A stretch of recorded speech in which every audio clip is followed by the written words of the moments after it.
పొట్టి శ్రీరాములు గారు చేసిన త్యాగంతో అది కూడా మనం చూసినప్పుడు ఈయన చాలా ఆ వ్యక్తిని గురించి కూడా ఒక్క నిమిషం మనం ఆలోచించుకోవాల్సిన అవసరం ఉంది.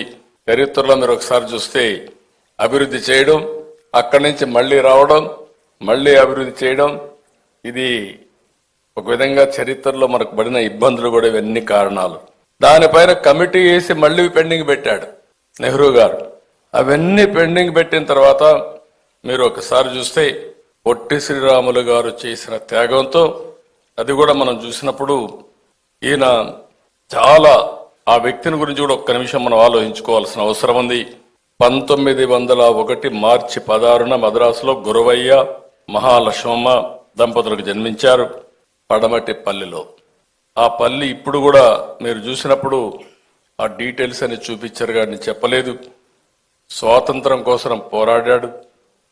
సామాజిక ఉద్యమంలో పోరాడి ఎవరైతే షెడ్యూల్ కులాలు ఉన్నారో ఆ రోజుట్లోనే వాళ్ళ హక్కుల కోసం పోరాడినటువంటి ఒక సామాజిక వాది, మానవతావాది పొట్టి శ్రీరాములు గారు అని చెప్పి కూడా నేను మీకు తెలియజేస్తున్నా.